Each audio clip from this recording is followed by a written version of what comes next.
नमस्कार किसान भाइयों।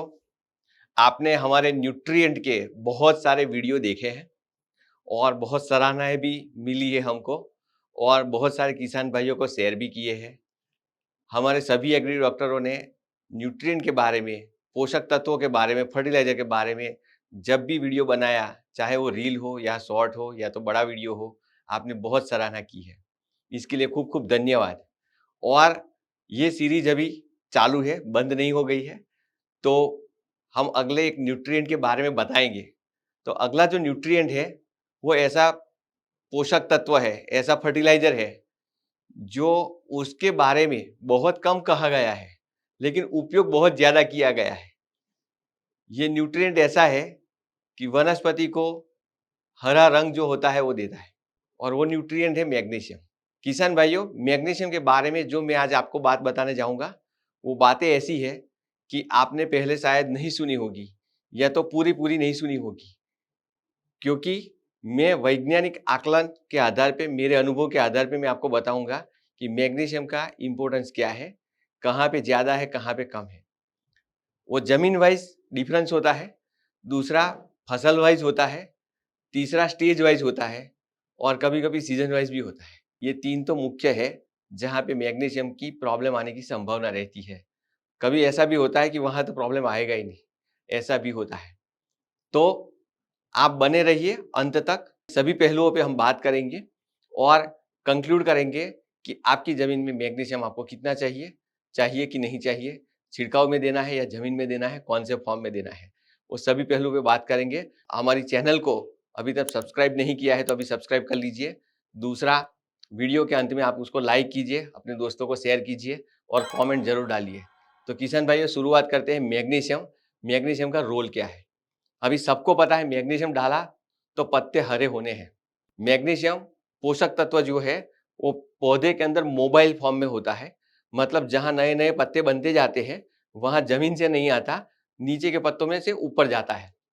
तो नीचे के पत्ते जो होते हैं वो लक्षण दिखाते हैं, मानो कि आपकी फसल की ग्रोथ बढ़वार हो रही है, वेजिटेटिव ग्रोथ बहुत अच्छे से हो रहा है, नए नए पत्ते, नई नई डालियां आ रही है और नए नए पोषक तत्व आप डालते जा रहे हो जमीन में। लेकिन मानो कि मैग्नीशियम आपने रोक दिया, या तो रुक गया, आप भूल गए, या तो आपको अवेलेबल नहीं हुआ, तो मैग्नीशियम जाना बंद हो गया।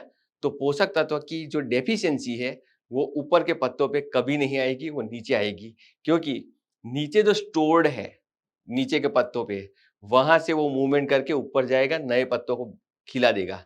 डेफिशिएंसी जो मैग्नीशियम की आती है उसमें पत्ते धीरे धीरे धीरे पीले पड़ना शुरू होते हैं।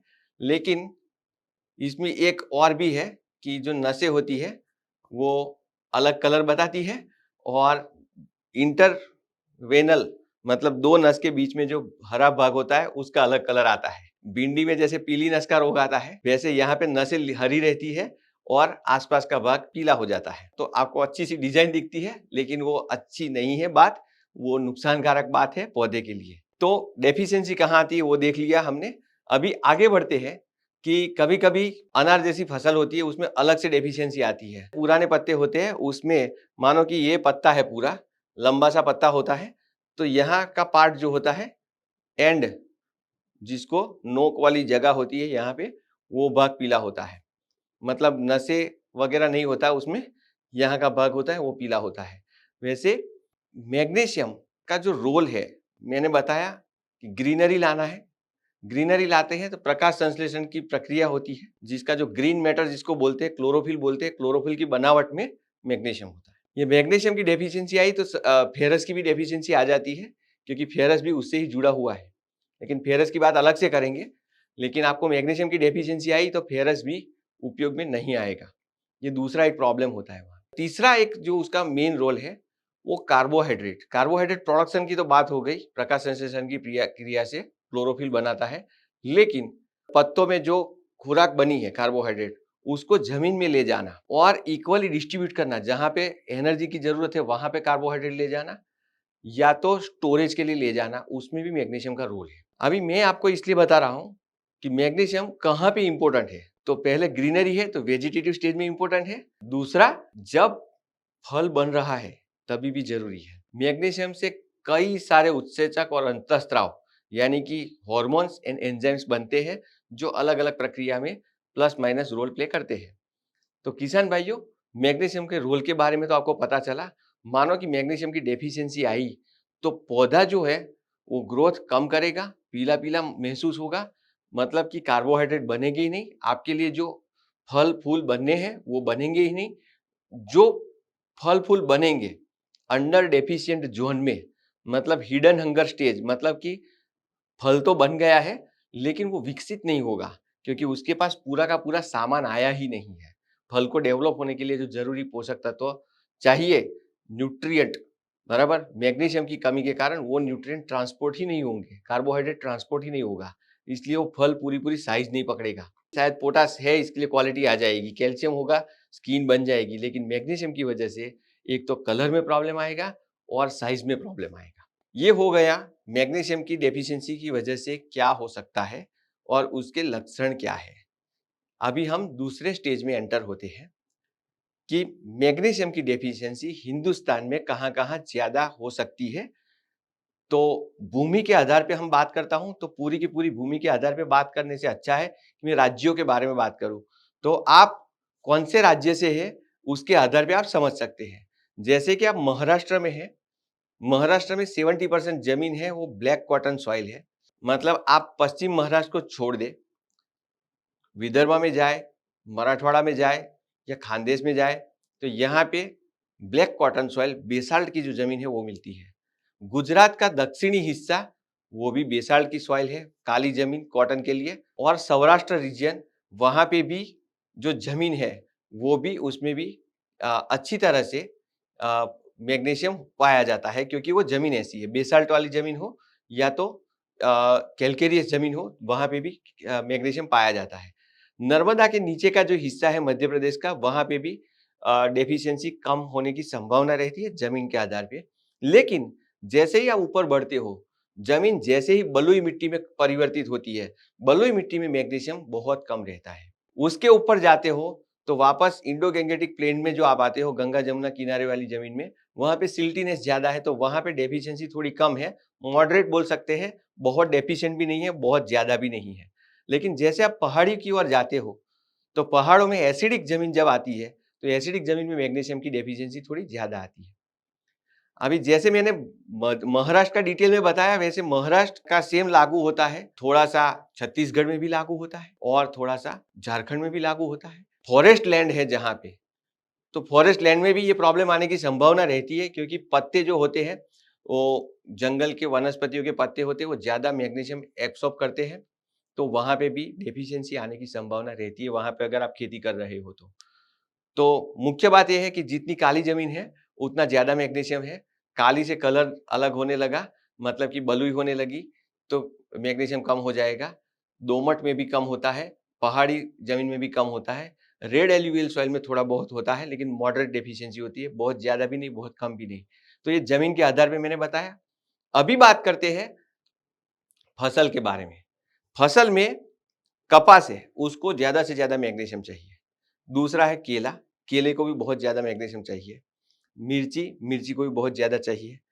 गन्ना, गन्ने को भी बहुत ज्यादा मैग्नीशियम चाहिए। और अनबिलीवेबल मैग्नीशियम चाहिए सोयाबीन को भी, सोयाबीन को भी बहुत ज्यादा मैग्नीशियम चाहिए। मतलब एक एग्जांपल के तौर पे समझाता हूँ, दो हिस्से कैसे ज्वाइंट करते हैं। आपकी जमीन, आप खेती कर रहे हो सोयाबीन की राजस्थान में, बराबर, या तो मूंगफली की खेती कर रहे हो राजस्थान में, मूंगफली में बहुत ज्यादा मैग्नीशियम चाहिए, तो मूंगफली या सोयाबीन की खेती कर रहे हो और वो भी आप राजस्थान में कर रहे हो, तो आपको इस फसल में भी मैग्नीशियम की डेफिशिएंसी आने की संभावना 100% है। तो आप ऐसे सोचना शुरू करो, मैंने कौन कौन सी फसल बताई, मूंगफली, सोयाबीन, कपास, गन्ना, केला, मिर्ची, ऐसे मैंने उदाहरण दिए। अगर यहाँ पे आप बलुई मिट्टी में, बलुई दोमट में खेती करते हो तो डेफिशिएंसी ज्यादा आएगी। अगर ये फसल काली जमीन में है तो थोड़ी कम आएगी। ये खेती आप पहाड़ पे करते हो, बराबर, मिर्ची खेती पहाड़ों में होती है, नॉर्थ ईस्टर्न स्टेट में, आसाम वगैरह में होती है, बराबर, हिमालय में होती है मिर्ची की खेती, शिमला वगैरह में, बराबर, तो वहां पे भी डेफिशिएंसी आने की संभावना ज्यादा है, बराबर। तो अभी तीसरा एंगल आता है कि जमीन तो है, क्रॉप मैंने बताया, अभी तीसरा एंगल में जमीन का ही बताता हूं। जमीन में क्षारीयता ज्यादा है, सोडियम की मात्रा ज्यादा है। जैसे गुजरात का कोस्टल बेल्ट, उसमें सोडियम की मात्रा ज्यादा है। महाराष्ट्र का कोस्टल बेल्ट, वहां पे सोडियम की मात्रा ज्यादा है। या तो आपके पास कैनाल इरिगेशन है, बहुत सालों से 50 साल से आप कैनाल का इरिगेशन ले रहे हो, वहां पे आपकी सलाइन सॉइल ज्यादा है, नमक, मिट्टी में नमक ज्यादा है, यानी कि सलाइन अल्कलाइन सॉइल है, मतलब जिसका पीएच और ईसी का जो मान है वो ज्यादा है। तो वहां पे सोडियम की मात्रा ज्यादा होने से मैग्नीशियम की डेफिशिएंसी आने की संभावना रहती है। तो ये सैलिनिटी के आधार पे बताया मैंने। अभी फसल के स्टेज के आधार पे बताते हैं। किसान भाइयों, मैग्नीशियम पौधे को क्यों चाहिए? मैंने पहले बताया कि एक तो सुक्रोज स्टार्च का प्रोडक्शन के लिए, शुगर का प्रोडक्शन के लिए चाहिए। पौधा क्या प्रोडक्शन करता है? प्रकाश संश्लेषण की क्रिया से सुक्रोज, फ्रुक्टोज, ग्लूकोज का प्रोडक्शन करता है। फिर वो क्या होता है, पत्ते में जो बन गया सुक्रोज, फ्रुक्टोज, ग्लूकोज, वो कहां जाता है? कहीं पे स्टोरेज होने के लिए जाता है। यानी कि मिर्ची का फल बना, मिर्ची में जाएगा। मक्का का फल बना, मक्के में जाएगा। गन्ने के जूस में जाएगा। ग्राउंडनट, मूंगफली, सोयाबीन में कार्बोहाइड्रेट के स्वरूप में स्टोरेज होने के लिए जमीन में, मूंगफली में जमीन में जाएगा, सोयाबीन में फलियों में जाएगा। आलू, आलू में भी बहुत डेफिशिएंसी आने की संभावना है, तो आलू में कहां जाएगा? जमीन में जाएगा। बराबर। तो दो काम है, एक तो कार्बोहाइड्रेट को बनाना, फिर उसको ट्रांसपोर्ट और स्टोरेज करना। तो किसान भाइयों, कार्बोहाइड्रेट बनता कब है? तो वेजिटेटिव स्टेज में। वेजिटेटिव स्टेज मतलब क्या होता है कि पौधा, आपने बीज लगाया, थोड़ा सा वृद्धि विकास किया, थोड़ी सी डालियां बनी, फिर पत्ते बहुत नए नए नए नए बनने लगे।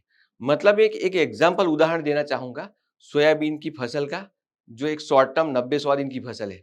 सोयाबीन की फसल 90-100 दिन की है। आपने बीज लगाया, 7वें 8वें या तो 10वें 12वें दिन पे उग जाएगा। वो उगने के बाद सीधा थोड़ा बढ़ेगा, 4-5-6 पत्ती आएगी, लेकिन उसके बाद 15 दिन के बाद एक्टिव वेजिटेटिव स्टेज में वो एंटर करेगा, जहां पे डालियां भी फूटान शुरू हो जाएगी। 15 दिन से लेकर 30 दिन में डालियां भी फूटेगी, पत्ते भी नए आएंगे, जोर से ग्रोथ होगा, ऐसे चहुअर, चारों ओर ग्रोथ होगा। तो यहाँ पे सोयाबीन में मैग्नीशियम की डेफिशिएंसी आना तय है, क्योंकि यहाँ पे ज्यादा से ज्यादा पत्ते बन रहे हैं। यहाँ पे एक स्टेम, एक तना अकेला नहीं है, ऐसे 2-3 डाली भी बन जाती है। तो यहाँ पे डेफिशिएंसी आने की संभावना ज्यादा है। और दूसरा, जैसे मैंने बताया, फ्लावरिंग के बाद में जब फली बनना शुरू होती है, जब कार्बोहाइड्रेट स्टोरेज होना शुरू होता है, तब, यानी कि सोयाबीन में ये स्टेज आएगा 50-55 दिन के बाद, जब आपकी फ्लावरिंग से फली बन गई है, लेकिन फलियां में अभी कार्बोहाइड्रेट बढ़ रहा है, तब डेफिशिएंसी आएगी। अभी यही बात अब जब कपास में करते हो, तो कपास में एक्टिव वेजिटेटिव स्टेज जो होता है, वो लगभग 25 दिन के बाद शुरू होता है। 25 दिन के बाद पौधा चारों ओर बढ़ रहा है, डालियां भी बन रही है, ऊपर भी बढ़ रहा है, नए नए पत्ते भी आ रहे हैं। पहले आपको 15-20 दिन तक ऐसा लगेगा पौधा छोटा छोटा चल रहा है, लेकिन 15 से 20 दिन में थोड़ा और ग्रोथ करेगा। 25 दिन के बाद एक्टिव वेजिटेटिव स्टेज में आता है, और 45 दिन तक तो फ्लावरिंग स्टेज में आ जाता है। तो उस समय पे जब सबसे ज्यादा डेफिशिएंसी आती है, यानी कि सोयाबीन का आप माप ले तो 15 से 30 दिन, लेकिन जब कॉटन की बात करें तो 25 से 50 दिन में ये एक्टिव वेजिटेटिव स्टेज आता है, तभी आपको डेफिशिएंसी बहुत ज्यादा आने की संभावना रहती है। कॉटन में भी दूसरी बात, कपास में क्या होता है, पूरा का पूरा कार्बोहाइड्रेट जमा होता है, बहुत कार्बोहाइड्रेट का जमा बड़ा रहता है, फिर वो बड़े पत्ते बड़े रहते हैं, ज्यादा रहते हैं। फिर एक स्टेज आता है, कौन सा स्टेज, कि जब फ्लावरिंग अभी एक्टिव है, फ्रूटिंग शुरू हो गई है। कपास में फ्रूटिंग शुरू है, मतलब टिंडे बन रहे हैं, फ्लावरिंग भी आ रहा है, डाली भी आ रही है। जैसे डाली ऐसे बढ़ती है, वैसे एक फूल आएगा, फूल के ऊपर फलिनीकरण होगा, फिर एक डाली बढ़ेगी, फिर फूल आएगा, फिर वो उसका कोई फलिनीकरण होगा, फिर एक डाली, फिर वो डाली बढ़ेगी, वो डाली के ऊपर और फूल आएगा। जब ये तीसरा फूल आता है ना, तब ये पहला टिंडा बन जाता है। मतलब कपास के अंदर एक साथ में ग्रोथ भी हो रहा है, फूल भी आ रहा है और फल भी बन रहा है। तीन स्टेज साथ में रहते हैं, वो स्टेज में बहुत ज्यादा डेफिशिएंसी आने की संभावना है। और ये स्टेज शुरू होता है 55-60 दिनों के बाद। 60 दिनों से लेके लगभग 100 दिनों के बीच में ये स्टेज रहता है। तो उस टाइम पे मैग्नीशियम डेफिशिएंसी आने की संभावना ज्यादा है। कपास और सोयाबीन वाले किसानों को मैं प्रैक्टिकल उदाहरण देकर बताता हूं कि ये दोनों का जो स्टेज है, कपास बहुत बहुत पहले बिजाई करते हैं और सोयाबीन बाद में बिजाई करते हैं।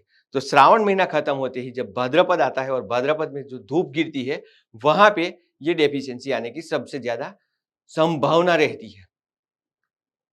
आपने देखा उसी समय पे कपास लाल होता है, उसी समय पे सोयाबीन को प्रॉब्लम आना शुरू हो जाती है, उसी समय पे सोयाबीन का पौधा नरम हो जाता है। ये दूसरे तो वजह है, लेकिन एक बार चेक कर लेना मैग्नीशियम की डेफिशिएंसी तो नहीं। और जैसे ही आप कुछ भी ना करो, एक्टिव वेजिटेटिव स्टेज है, सिर्फ थोड़ा सा मैग्नीशियम डाल के 1 to 2% डाल के मैग्नीशियम सल्फेट स्प्रे कर दिया तो भी पत्ते हरे हो जाएंगे। ये समझने के लिए मैंने दोनों का उदाहरण दिया, बाकी आपकी क्या फसल है, कौन सा स्टेज है, उसके आधार पे हम दे सकते हैं। किसान भाइयों, ये मैंने आपको बताया, कपास का, सोयाबीन का उदाहरण के साथ बताया। थोड़ा थोड़ा बताना चाहूंगा कि आलू की फसल अगर हो रही है तो आलू लगभग 65-70 दिन के हो जाते हैं, तब सबसे ज्यादा डेफिशिएंसी आती है, क्योंकि कार्बोहाइड्रेट उसी टाइम पे पत्तों में से नीचे जाता है और बनाना होता है, और 10-15 दिन के लिए कार्बोहाइड्रेट नए चाहिए। प्रकाश संश्लेषण की क्रिया चालू है तो आलू में उस टाइम पे लगभग 60 दिन के आसपास में डेफिशिएंसी ज्यादा आती है। और अगर वो वेराइटी अर्ली, मतलब जैसे बादशाह टाइप की वेराइटी है, अर्ली पकने वाली है, तो वो 50 दिन के आसपास में आता है। अगर हम मूंगफली की बात कर रहे हैं तो मूंगफली का मैंने समझा दिया आपको, लेकिन ये शुगर केन की बात करें तो शुगर केन में भी ये संभावना रहती है कि जब टीलरिंग फेज क्रॉस कर ले, टीलरिंग फेज मतलब बिजाई के 45 दिन के बाद से लेकर 90 दिनों तक मैग्नीशियम की डेफिशिएंसी सबसे ज्यादा संभावना रहती है। बनाना की अगर केले की बात करें, केले में आपको पता है, जिसने खेती की है वो 9 से 10 दिन के बीच में एक पत्ता नया निकलता है, लेकिन पहले पत्ते छोटे छोटे निकलते हैं। लेकिन जैसे ही पौधा लगभग 3 महीना क्रॉस कर लेता है, 90 दिन क्रॉस कर लेता है, उसके बाद पत्ते बहुत बड़े आते हैं। मतलब जो पत्ता नया आया है उसकी साइज इतनी बड़ी होती है कि पहले दूसरे महीने में जो पत्ते आए ना, ऐसे 10 पत्ते रख दो ना तो वो भी पत्ता बहुत बड़ा होता है। मतलब अभी साइज पे जाओ, गणित पे जाओ, तो गणित सिंपल है। पहले आपको मैग्नीशियम, एक एग्जाम्पल के तौर पे समझ, 1 किलो चाहिए था, अभी 5 किलो चाहिए। तो केले के अंदर मैग्नीशियम जब चाहिए, स्टेज के आधार पे मैं बताता हूँ, 90 दिन से लेके 150 दिन के बीच में बहुत ज्यादा चाहिए, बहुत ज्यादा चाहिए। अगर वहां डेफिशिएंसी आई तो आपकी फसल पीली पड़ना तय है, पड़ेगी, 100% पड़ेगी, और पुराने पत्ते पीले पड़ेंगे, रोग प्रतिकार शक्ति नहीं रहेगी, शुगर ट्रांसलोकेशन नहीं होगा, बहुत सारी संभावना रहती है। कभी कभी हमने फील्ड में मैग्नीशियम देके स्टेम की साइज बढ़ाई है, लोग फॉस्फोरस देके बढ़ाते हैं, हमने मैग्नीशियम देके बढ़ाई है। क्योंकि क्या होता है, कार्बोहाइड्रेट ही नहीं बनता, साइज किससे बढ़ती है, कार्बोहाइड्रेट से बढ़ती है, बराबर। तो कार्बोहाइड्रेट ही नहीं बनेगा तो कैसे होगा, तो हमने डायग्नोस किया था कि हम मैग्नीशियम की डेफिशिएंसी, मैग्नीशियम दे दिया, 1 महीने के अंदर साइज बढ़ गई थी तने की। तो किसान भाइयों, ये केले में 90 दिन से लेके 150 दिनों तक ज्यादा रहता है। और बाद में क्या होता है कि नए पत्ते आते नहीं है। बनाना में एक बार बंच आ गया 6 महीने के बाद, 180-190 दिन के बाद बंच आ जाता है, तो बंच आने के बाद नए पत्ते तो आते नहीं, तो आपको पुराने पत्ते से ही काम चलाना पड़ता है। तो पुराना पत्ता पीला नहीं पड़ना चाहिए, पुराना पत्ता बीमार नहीं होना चाहिए, पुराना पत्ता 100% ग्रीन रहना चाहिए। उसकी श्योरिटी के लिए आपको 180 दिनों से लेके 200 दिनों के बीच में आपको एक मैग्नीशियम का डोज डालना आवश्यक है, क्योंकि वहां पे अगर डेफिशिएंसी आई तो केला बना ही कार्बोहाइड्रेट का, हम खाते ही केला किसके लिए है, मैग्नीशियम, पोटेशियम, मिनरल्स और साथ में कार्बोहाइड्रेट, उसके लिए खाते हैं, एनर्जी के लिए खाते हैं। तो वो एनर्जी आएगी नहीं, तो एनर्जी आएगी नहीं तो प्रॉब्लम होगा।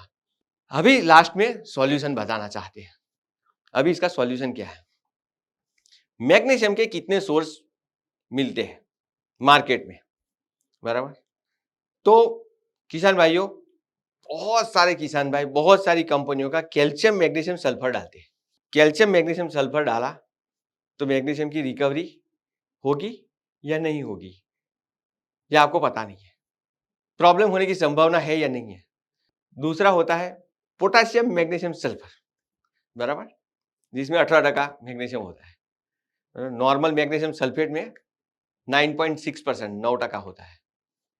सब लोग अलग अलग बोलते हैं, लेकिन मैं अभी सोर्स बता रहा हूं आपको। तीसरा सोर्स है डोलोमाइट। डोलोमाइट पत्थर है, वो पिघलेगा नहीं। मतलब आपने डोलोमाइट डाल दिया है, शायद 1, 2, 3 साल तक काम करता रहे, और हमको चाहिए 2 महीने में, 1 महीने में, 3 दिन में चाहिए। तो डोलोमाइट भी एक सोर्स है, कैल्शियम मैग्नीशियम कार्बोनेट है वो, बराबर। तो वो कैल्शियम कार्बोनेट जैसे होता है वो कैल्शियम मैग्नीशियम कार्बोनेट होता है। वो जब हम दिवाली पे वो रंगोली का करते हैं वो सफेद जो कलर होता है वो कैल्शियम मैग्नीशियम कार्बोनेट है, वो डोलोमाइट है। वजनदार होता है काफी, बुरबुरा होता है, वो भी एक सोर्स है। लेकिन वो अगर डालते हो आप तो वो एक्चुअली क्या होता है कि वो आपको बहुत पहले डालना पड़ता है, बहुत ज्यादा डालना पड़ता है और 2-3-4 साल में रिजल्ट देता है। चौथा है मैग्नीशियम सल्फेट, बहुत ही इजीली अवेलेबल है, एप्सम सॉल्ट बोलते हैं जिसको। पांचवा है मैग्नीशियम ऑक्साइड, वो जनरली यहाँ मिलता नहीं है, साउथ में मिलता है, तमिलनाडु में, और अवेलेबल भी नहीं होता है। फिर होता है चिलेटेड मैग्नीशियम, 12 से 14% होता है, कोई 15% होता है, कोई 16% होता है। अभी नई नई टेक्नोलॉजी आई, 18-20% भी होता है। लिक्विड मैग्नीशियम भी होता है, मैग्नीशियम नाइट्रेट भी होता है। लेकिन कौन सा सोर्स कैसे प्रयोग करना चाहिए वो थोड़ा मैं बताना चाहूंगा। जैसे मैंने बताया कि आप राजस्थान में हो और आपको सोयाबीन की खेती करनी है, आप राजस्थान में हो और आपको मूंगफली की खेती करनी है, आप महाराष्ट्र में हो, आप केले की खेती कर रहे हो, आप गुजरात में हो और आप गुजरात में मूंगफली की खेती कर रहे हो, सौराष्ट्र रीजन में, आप छत्तीसगढ़ में हो, आलू की खेती कर रहे हो, आप पंजाब में हो, आलू की खेती कर रहे हो, भले बलुई मिट्टी है और आप आलू की खेती कर रहे हो। ऐसे मतलब आपकी जमीन और आपकी फसल और आपका स्टेज तीनों को अगर मिलाते हैं, आपको पता ही है, 100% श्योर है कि मैग्नीशियम डेफिशिएंसी तो यहाँ आना तय है। तब आपको बेसल डोज में क्या डालना चाहिए? तो बेसल डोज में आपको मैग्नीशियम सल्फेट ही डालना चाहिए। लेकिन जब आप मैग्नीशियम सल्फेट डालते हो तो मैग्नीशियम सल्फेट के साथ कोई ऑर्गेनिक मैटर डाल दो, साथ ही साथ में माइक्रोन्यूट्रिएंट भी डाल दो। सिंपल डोज है कि आपको 1 एकड़ में 25 किलो मैग्नीशियम सल्फेट ब्लाइंडली वहां पे डाल ही देना है। मैं वहां पे बात नहीं कर रहा हूं कि जहां पे काली मिट्टी है और कपास हो रही है वहां पे आप उस टाइम पे बेसल में मत डालो, महाराष्ट्र में डालने की कोई जरूरत नहीं। लेकिन जो मैग्नीशियम ज्यादा खाता है, भले काली मिट्टी है या बलुई मिट्टी है, लेकिन आप केले की खेती कर रहे हो तो आपको मैग्नीशियम बेसल डोज में डालना चाहिए। तो बेसल डोज में आपको 25 किलो मैग्नीशियम सल्फेट डाल देना है। ये मेरा अनुभव है और बहुत कॉमनली प्रॉब्लम सॉल्व होते हैं। लेकिन उसके साथ ऑर्गेनिक मैटर डाल दो तो ये मैग्नीशियम लीच आउट नहीं हो जाएगा, क्योंकि मैग्नीशियम लॉसिस कैसे होता है वो भी एक इंपॉर्टेंट है कि बहुत ही ज्यादा बलुई मिट्टी है तो वो लॉस हो जाता है, जमीन में लीच आउट हो जाता है। और दूसरा ऐसा होता है कि मतलब आपने बेसल में डाल दिया और दूसरा लॉसिस कैसे होता है, ज्यादा बारिश हो गई, पहली दूसरी बारिश ज्यादा हो गई तो लीच आउट होने की संभावना ज्यादा रहती है। तो किसान भाइयों, आपको उसके सॉल्यूशन के लिए आपको कुछ ऑर्गेनिक मैटर, नीम की खली वगैरह डाल दो, साथ में माइक्रोन्यूट्रिएंट भी डाल दो, फॉस्फोरस भी डाला, कोई टेंशन नहीं है, डीएपी वगैरह डाल दो, मिक्स करके आप जमीन में डाल सकते हो। बराबर, आपने सब मिला के जमीन में डाल दिया, आपका प्रॉब्लम सॉल्व हो जाएगा।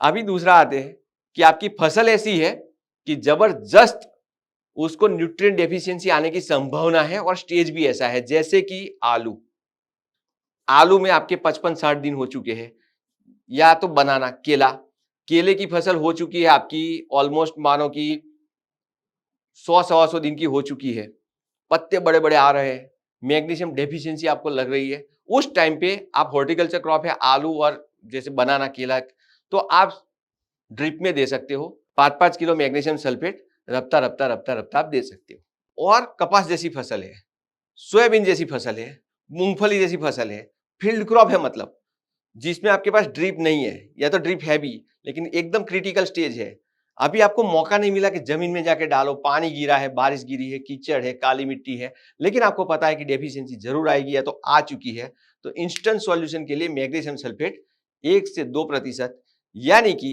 1 लीटर पानी में 10 ग्राम, 15 लीटर की टंकी में 150 ग्राम, उससे ज्यादा नहीं, उतना डाल के आप स्प्रे कर सकते हो। ज्यादा से ज्यादा 200 ग्राम, अकेला है तो 2-3 चीजें मिक्स करते हो तो 70-75 ग्राम प्रति टंकी, यानी 15 लीटर टंकी में डाल के आप छिड़काव कर सकते हो।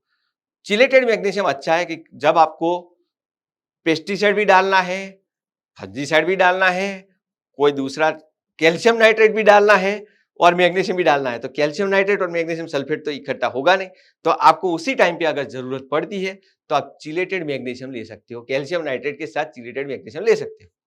बराबर, मल्टीपल करना है तो आप चिली वगैरह फसल है, मिर्ची की फसल है, महंगी फसल है, लेकिन आपको यहाँ पे मैग्नीशियम की डेफिशिएंसी आ चुकी है, अनार है, अनार में बहुत डेफिशिएंसी आती है तो आ चुकी है, तो आप उस टाइम पे चिलेटेड मैग्नीशियम का प्रयोग कर सकते हो जो 12, 14, 15% आता है। 1 ग्राम पर लीटर ले लो, प्रॉब्लम सॉल्व हो जाएगा। तो यूज केस क्या है आपका, उसके आधार पे मैंने बताया कि बेसल में डाल दो, आपको पता ही है कि मैग्नीशियम की डेफिशिएंसी आने। दूसरा, क्रिटिकल स्टेज में डालो, ड्रिप है तो ड्रिप में थोड़ा थोड़ा मैग्नीशियम सल्फेट बहाओ, और अगर जरूरत पड़े तो आप छिड़काव में भी दे सकते हो। जमीन अगर आपकी बहुत ही अल्कली जमीन है तो वहां पे आप मैग्नीशियम नाइट्रेट के स्वरूप में भी दे सकते हो अगर अवेलेबल है तो, कि जमीन के अंदर पीएच की मान ज्यादा है, इसी मान ज्यादा है, तो मैग्नीशियम नाइट्रेट आपको जरूर हेल्प करेगा, 100% ज्यादा आपको फायदा करेगा मैग्नीशियम नाइट्रेट। ज्यादातर अवेलेबल नहीं है भारत में, लेकिन कहीं भी अवेलेबल हो तो जस्ट मैंने बात किया है। अगर आपके वहां कुछ प्रॉब्लम ऐसा है कि मैग्नीशियम नाइट्रेट अवेलेबल नहीं है, चिलेटेड मैग्नीशियम बहुत ही महंगा है, तो आपको वहां पे मैग्नीशियम सल्फेट काम करेगा, 100% काम करेगा, अच्छे से काम करेगा, लेकिन आप रफ्ता रफ्ता दो और ऊपर से स्प्रे करके दो। तो इस तरह से आप डेफिशिएंसी को उसी स्टेज में, उसी क्रॉप में, उसी सॉइल में मैनेज कर सकते हो। तो अभी किसान भाइयों से कुछ गलतियां होती है यहाँ पे, वो गलतियों की कोई गुंजाइश ना रहे, इसलिए लास्ट में मैं आपको थोड़ा और एक जो साइंटिफिक है वो बताना चाहता हूँ, वो फैक्ट है और वो आपको मानना पड़ेगा, और आपको जब मैग्नीशियम की एप्लीकेशन कर रहे हो तो ध्यान रखना पड़ेगा। तो उसमें मैं आपको बताना चाहता हूं कि एक तो न्यूट्रिएंट होता है, दूसरा फर्टिलाइजर होता है, बराबर। तो एक तो न्यूट्रिएंट का एक्शन रहता है और फर्टिलाइजर का एक्शन रहता है, दोनों अलग बातें हैं, दोनों को मिक्स मत करना। इसलिए मैं उदाहरण के तौर पे बताना चाहूंगा, कैल्शियम न्यूट्रिएंट है और मैग्नीशियम भी न्यूट्रिएंट है, नाइट्रोजन न्यूट्रिएंट है और सल्फर न्यूट्रिएंट है। तो आप कैल्शियम नाइट्रेट और मैग्नीशियम सल्फेट जब बोलते हो तो दो बोला लेकिन 4 न्यूट्रिएंट आते हैं। तो कैल्शियम न्यूट्रिएंट देने के लिए आपको फर्टिलाइजर कौन सा देना पड़ेगा, कैल्शियम नाइट्रेट या तो चिलेटेड कैल्शियम, वो देना पड़ेगा। वैसे मैग्नीशियम न्यूट्रिएंट को देने के लिए आपको क्या देना पड़ेगा, मैग्नीशियम सल्फेट या तो चिलेटेड मैग्नीशियम या तो कैल्शियम मैग्नीशियम सल्फर, बराबर, वो फर्टिलाइजर है। अभी मैं पहले फर्टिलाइजर का बताता हूँ, क्योंकि फसल को सब पोषक तत्व साथ में चाहिए और आप कहीं पे मिक्सिंग करते हो, यहाँ फर्टिलाइजर का इंटरेक्शन होता है, वो मिक्सिंग नहीं होगा, आपको नुकसान चला जाएगा, बराबर। क्योंकि कैल्शियम की मैग्नीशियम के साथ कोई अनबन नहीं है, लेकिन कैल्शियम नाइट्रेट और मैग्नीशियम सल्फेट जब मिक्स करते हो, बराबर, तो कैल्शियम शादी कर लेता है सल्फेट से और कैल्शियम सल्फेट बना देता है, तो आपका कैल्शियम गया, मैग्नीशियम पौधे को मिलेगा लेकिन कैल्शियम गया, सल्फर गया, नाइट्रेट भी मिलेगा, मैग्नीशियम मिलेगा, पौधा हरा हो जाएगा लेकिन ताकतवर नहीं होगा। इसलिए ये फर्टिलाइजर का इंटरेक्शन समझ लो, और आपको जरूरत पड़ेगी कब, क्योंकि मैंने बताया है कि आपको फल को बड़ा करने के लिए, फल का कलर लाने के लिए मैग्नीशियम की आवश्यकता है, उसी टाइम पे आपको कैल्शियम की भी आवश्यकता है, उसी टाइम पे आपको पोटाश की भी आवश्यकता है।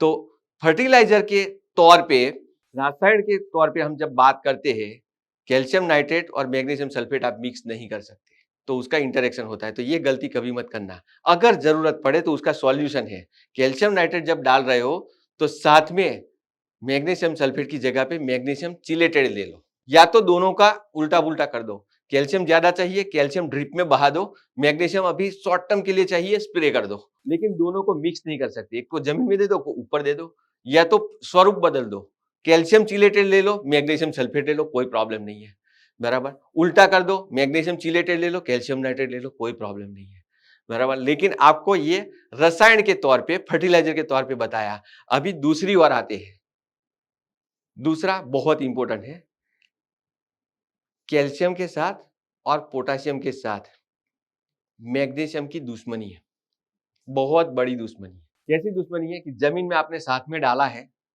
तो कैल्शियम मैग्नीशियम को रोकता है, एंटागोनिस्टिक इफेक्ट करता है, पोटेशियम मैग्नीशियम को रोकता है, नाइट्रोजन में अमोनिया मैग्नीशियम को रोकता है, जाने नहीं देता, उल्टा भी होता है, मैग्नीशियम किसी और को भी रोकता है, बहुत ज्यादा मैग्नीशियम हो गया तो कैल्शियम रुक जाएगा, तो उसका इंटरेक्शन है। जैसे मैंने फर्टिलाइजर का इंटरेक्शन बताया था, वैसे जमीन में जाने के बाद न्यूट्रिएंट भी एक दूसरे के साथ पौधे में जाने के लिए कंपटीशन करते हैं और एक दूसरे को रोकते हैं, जिसको एंटागोनिस्टिक बोलते हैं। अभी इसके इतने दुश्मन है तो दोस्त तो कोई होगा ना, तो कोई दोस्त भी है इसका, सल्फर उसका दोस्त है, इसलिए मैग्नीशियम सल्फेट का बहुत सही रिजल्ट आता है। सल्फर उसका दोस्त है, नाइट्रेट उसका दोस्त है, नाइट्रोजन में नाइट्रेट उसका दोस्त है, मैग्नीशियम नाइट्रेट बहुत अच्छा फर्टिलाइजर है, बराबर।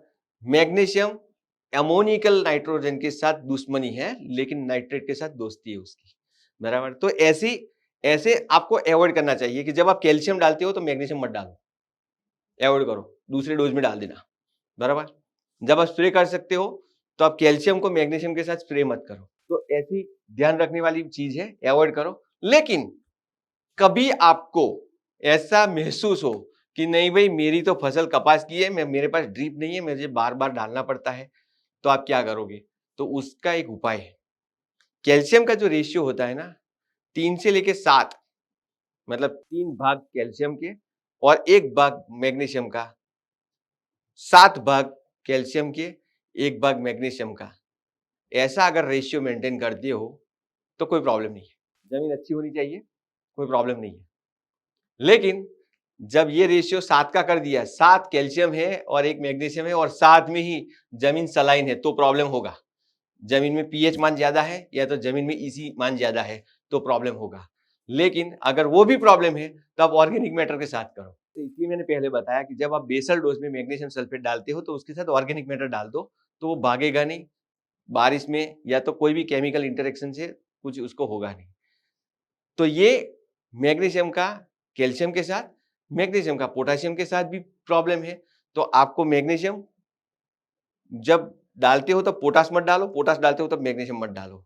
अभी आप मुझे बोलोगे कि पहले ही आपने बता चुका है कि कैल्शियम मैग्नीशियम सल्फर है साथ में, दूसरा पोटेशियम मैग्नीशियम सल्फर साथ में ही आता है, तो वो प्रॉब्लम नहीं करेगा, तो वो नहीं करता है क्योंकि वो रेशियो जो है वो सेट रेशियो है। पोटेशियम मैग्नीशियम सल्फर तो ऐसे खदान में से ही निकलता है रेडीमेड, या तो बाहर केमिकल फैक्ट्री में भी बनता है, लेकिन वो रेशियो ऐसा है कि वो रेशियो मैग्नीशियम और पोटेशियम को डैमेज नहीं करता, एक दूसरे को कंट्रोल नहीं करते, एक दूसरे को रोकते नहीं है, वो जाएगा।